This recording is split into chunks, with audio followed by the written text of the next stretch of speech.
Bonjour à tous et bienvenue sur cette nouvelle vidéo. Donc aujourd'hui, vidéo dédiée un petit peu au VBA et notamment ici comment, et ça peut être intéressant parce que je l'ai fait pour un client il n'y a pas très longtemps, donc il se reconnaîtra peut-être puisque le modèle a été fait à sa demande. Voilà, comment insérer une note dans une cellule. Donc je vous rappelle les notes, hein, c'est quand vous faites clic droit sur une cellule, vous avez la possibilité ici d'insérer une nouvelle note ici pour pouvoir y mettre des commentaires, d'accord. Mais ici on va apprendre à insérer des notes directement, mais à partir d'un formulaire de saisie pour pouvoir faire des annotations dans une cellule pour ajouter des choses qu'on ne veut pas montrer dans la cellule, mais qu'on voudrait pouvoir y accéder juste en passant la souris sur la cellule pour avoir des informations supplémentaires. Donc ça, c'est les choses qu'on fait assez régulièrement sur Excel. Bien, on va aller apprendre ici comment en VBA on pourrait faire ce genre de choses. D'accord. Alors, je vais vous montrer un exemple concret de ce qu'on va faire. Donc ici, j'ai un planning. Ou là, ici, je voudrais, bon, ici j'ai pris l'exemple parce que le client en question est géré des chauffeurs, d'accord, avec ici un planning à la semaine. Donc ici, si on change le planning de la semaine pour aller chercher un autre planning, voilà, il va chercher ici les données en question, d'accord. Donc voilà, donc ici on va pouvoir faire assez, assez rapidement des informations directement. Ok, donc on va pouvoir choisir ici la semaine qu'on veut.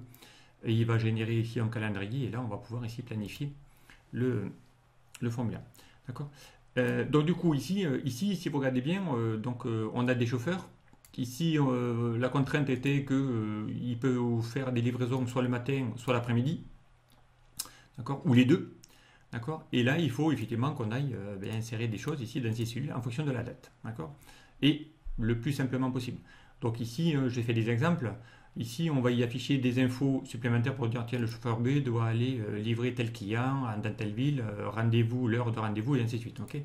Donc, on va aller voir ici comment on va pouvoir. Et en passant la souris dessus, on va aller voir ici qu'on a même une note qui apparaît avec tout le détail de la livraison. Donc, ici, on a le nom du chauffeur en question, le véhicule qu'il a utilisé, la date de livraison, le nom du client, l'adresse où est-ce qu'il doit aller, le bon de livraison, le nombre de palettes qu'il a à livrer et le poids total directement. Ok.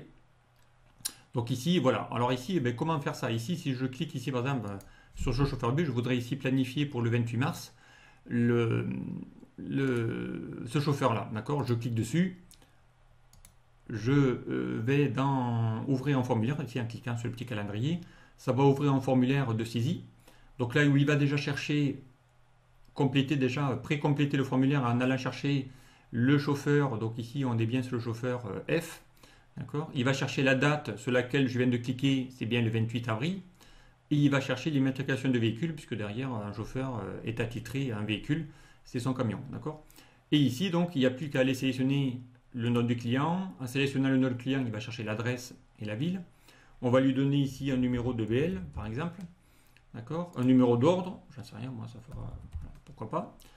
Ici, on a la possibilité de lui afficher les heures de rendez-vous. Donc là, comme j'étais sur le matin, il va chercher ici une plage qui va indiquer les heures de midi jusqu'à 19h, puisqu'on était ici voilà, donc dans la zone. Donc ici, on va créer une zone de rendez-vous. Le nombre de palettes, d'accord. Et ici, le poids. Donc le poids, 5 palettes, on va mettre, je sais pas moi, 81 kg, peu importe. Okay. Une fois que j'ai complété ici mon formulaire, donc ici, vous avez la possibilité de pouvoir valider la commande en question. D'accord. Ici, je valide la commande en question. Je clique ici. Désirez-vous sauvegarder la nouvelle planification? Je fais oui. Et automatiquement, ça va alimenter ici une table qui va récupérer donc toutes les infos. Donc il va chercher le nom de chauffeur, voilà, pour avoir une base des livraisons. Hein, si on veut derrière faire des statistiques, eh bien on aura la liste ici de toutes les livraisons qu'il aura faites, avec chacune son heure, le véhicule qui a été utilisé, les noms des clients, les numéros de bonne de livraison, et ainsi de suite, ainsi de suite. Okay, donc on aura ici pas mal de choses qu'on pourra ici après faire en statistique. D'accord. Alors, donc ici voilà, donc on revient ici, et le formulaire, donc là si je me remets ici, et que je clique là, évidemment, il va vous dire qu'on a fait ici qu'on a ouvert le formulaire. Et si je vais en dehors de ma borne, là il va vous dire que vous n'êtes pas dans votre plage de votre table de saisie. Si je vais ici sur la colonne des chauffeurs et que je vais lancer le formulaire, il va vous dire que vous n'êtes pas dans la plage de votre table. Voilà. Ici, hein, même là, hein, je ne peux pas ouvrir le formulaire tant que je ne suis pas dans la plage ici de mon tableau. Voilà, donc ça vous permet ici de pouvoir gérer des calendriers aussi, puisque derrière ça peut être pour n'importe quel autre domaine. Le principe qu'on vient de faire peut marcher dans n'importe. Ici c'est des chauffeurs, mais ça pourrait être des interventions, des techniciens. Voilà, encore une fois, plein de petites possibilités. Donc ici, hein, on a ici le détail de tout ce qu'on vient de saisir. Pour le 28, pour le chauffeur F, ici on a l'information qui permet de pouvoir y mettre le nom du chauffeur, le véhicule et ainsi de suite. Okay, donc on va pouvoir ici y rajouter les informations nécessaires. Voilà ici ce qu'on a besoin. Alors, évidemment ici, on a besoin d'une la source. Donc la source, on a vu ce que c'était. Hein, c'était ici toutes les en-têtes et on va compléter notre tableau directement. On a besoin évidemment ici de quelques petites listes. D'accord. Alors les listes, elles sont là. Donc on a besoin de quoi? Ici, on a besoin d'une liste qui va récupérer, si on est en plage matinée, pour avoir dans l'idée roulante uniquement la liste des matins ou de l'après-midi. Donc on verra ici comment on peut basculer de l'un à l'autre. On a ici un tableau où on a la liste de nos clients avec nos adresses et nos villes. Donc le fait qu'on sélectionne un client, il va chercher les adresses et les villes automatiquement. Le numéro de la semaine, lorsqu'on sélectionne ici, il va afficher le premier jour de la semaine. Donc là, ici, on se retrouve avec tous les lundis de chacun des numéros de semaine de l'année 2020. D'accord. Donc là, typiquement, on aurait pu le faire avec tout ça des formules. On a ici le nom du chauffeur, les noms des chauffeurs, avec ici la liste des numéros de véhicules, d'immatriculation des véhicules qu'ils utilisent. D'accord, mais on pourra le changer. Ici, on a l'idée roulante qui va nous permettre de pouvoir dans le formulaire d'aller lui en disant, ben ici, je peux aller jusqu'à 20 palettes. Bon, après, on peut aller continuer encore. Hein. Tout ça, c'est adaptable, évidemment. On peut changer les intitulés. Voilà, automatiquement, il y aura des plages nommées dynamiques. D'accord. Et ici, on a ici des petits calculs qui vont permettre ici de pouvoir aller sélectionner la date. En fonction du numéro de la semaine qu'on choisit dans le formulaire, il va chercher la date. En fonction du chauffeur sur lequel on va y récupérer grâce à une recherche X ou une recherche V. Ici, j'ai utilisé les nouvelles fonctions matricielles qui permettent de calculer plus vite. Ici, le numéro du matricule par rapport au chauffeur. Et ici, pareil, par rapport au client qu'on va sélectionner, on va récupérer son adresse et sa ville grâce à aussi une petite recherche X. D'accord. Donc ici, ce sont les petits tableaux qu'on a besoin. Hein, en gros, mes petits calculs et mes petites listes. Évidemment, pour utiliser ça dans un formulaire, ça je l'ai fait déjà dans plein d'autres tutos, on va utiliser ici dans l'onglet formule. On va lui mettre toutes les plages nommées que j'ai utilisées. D'accord. Donc ici, on a toute la liste des plages nommées qu'on a utilisées pour faire tout notre besoin. D'accord. Donc ici, on a quoi?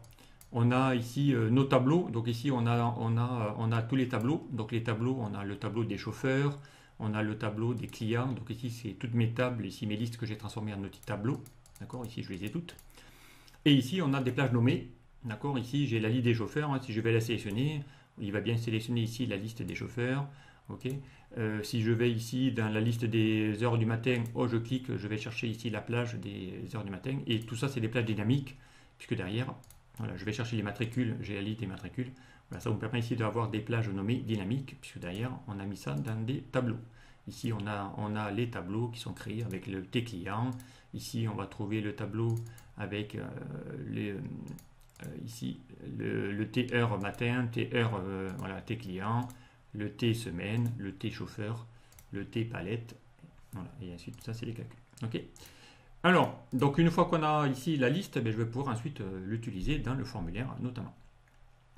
Ici vous aurez donc le code VBA correspondant au formulaire, ça c'est le formulaire en question, le code générique qui permet de pouvoir lancer le formulaire à partir d'une plage uniquement et pas en dehors de la plage. On pourrait aussi prévoir ici d'effacer le contenu de la cellule. Si c'est trompé, on peut effacer pour qu'il recommence. Et ici, donc on va pouvoir inscrire bien le code. Ici, vous avez le code du formulaire en question. Donc ici, on a tout le code qui permet de faire tout ce qu'on vient de voir. D'accord. Alors, le formulaire en lui-même, on va aller le voir vite fait. Alors, le formulaire, il est là. Alors, on va tirer un petit peu ici pour voir les objets qu'il y a. Donc le formulaire basique, hein. Alors je vais pas vous montrer comment créer un formulaire parce que je l'ai déjà montré X fois dans des vidéos que j'ai déjà réalisées. Donc je vous laisserai aller voir les vidéos qui concernent la création d'un formulaire. Alors qu'est-ce que j'ai créé dans ce formulaire? Donc le formulaire il s'appelle FRM saisie planning. Ici on a bien son nom, d'accord? Et ici on y a mis quoi? Alors, il n'y a pas beaucoup de contrôle. On a mis une liste déroulante pour aller ici. On a mis un label qui permet ici d'afficher un titre. D'accord, ici, il va vous afficher la semaine et le chauffeur sur lequel il est. Là, ensuite, on y a mis une liste déroulante, une combo box qui s'appelle CBO chauffeur qui va lister les noms des chauffeurs. Et à l'intérieur, on fait apparaître à l'ouverture du formulaire, ici dans la raw source, on a mis la plage domaine qu'on a créée, que je vous ai montré tout à l'heure, qui s'appelle liste chauffeur. On fait la même chose pour la date de livraison. On va charger dans une combo la date de livraison. D'accord. On va charger ici l'immatriculation dans une combo qui s'appelle CBO immatriculation. On va charger encore une fois ici la liste des clients dans une combo box. Ensuite, on y met l'adresse et la ville dans des textbox. Donc là, ça s'appelle TXT adresse. Ici, TXT ville. On a les champs. TXTBL pour saisir le numéro du bon de livraison. TXT ordre pour saisir le numéro d'ordre. Ici, une combo box, encore une fois, qui va chercher l'heure du rendez-vous, soit le matin, soit l'après-midi. Donc là, évidemment, dans le raw source, je ne mets jamais rien parce que du coup, à l'intérieur de la combo, le raw source va changer en fonction si on est sur le matin ou l'après-midi. Ici, une combo, encore une fois, qui va numéroter la liste du nom de palette. Donc ici, du coup, dans le raw source, on va avoir ici la plage domaine qui s'appelle liste palette. Et ensuite, on va y saisir le poids en question. D'accord? Ensuite, ici, j'ai un petit label message qui va informer les utilisateurs de ce qui se passe avec des messages d'information. Et ensuite, ici, j'ai un bouton qui permet de valider et un bouton qui permet de fermer le formulaire. Et ici, un petit label qui permet d'y mettre le nom du chauffeur de nouveau et la semaine en question lorsqu'il est saisi. Voilà ici le formulaire, pas très compliqué à créer, donc avec quelques contrôles, on pourra l'améliorer évidemment. On pourrait même y rajouter ici un champ commentaire si on veut mettre des annotations, des commentaires sur la livraison par exemple, avec des demandes un peu particulières pour le client. Question, on aurait pu en rajouter un. Donc encore une fois, tout se personnalise, peu importe. Mais une fois que vous aurez compris le principe, après vous pourrez rajouter des champs ou les changer et les modifier en fonction de votre besoin. D'accord? Le principe, c'est juste de savoir ici comment générer le code. Donc ça, par contre, on va le faire. Ok. Donc voilà ici comment une petite présentation. Donc là, évidemment, on a le code générique, d'accord, que vous allez retrouver. Et à l'intérieur, évidemment, du formulaire, si je l'ouvre, là, on va retrouver tout le code correspondant au formulaire. Et on va aller voir comment le recréer, ça, pas à pas. Donc je vais vous apprendre à le faire, évidemment. Donc on va partir d'un formulaire pour créer le code directement. Ok. Voilà ici, donc je m'en arrête là déjà de cette présentation-là, parce que sinon après elle va être trop longue si on fait le code en même temps. Donc voilà ici ce que fait cet outil, donc qui peut assez rapidement s'adapter. Hein. Voilà, si je me remets là, voilà, on peut aller cliquer ici et essayer ici d'afficher les données. Donc on va avoir des infos ici dans mon titre. Il va récupérer la date sur laquelle on est, donc on est bien sur le samedi 2 mai. Voilà, donc on va chercher le planning de la semaine 18, et puis derrière il va déjà pré-compléter le formulaire. Et ensuite, on aura ici à valider donc, la donnée. Ok, donc on va aller voir ici comment construire tout ça dans une prochaine vidéo. Allez, je m'en arrête là pour celle-ci. Donc à très vite sur la suite et la construction justement du code VBA.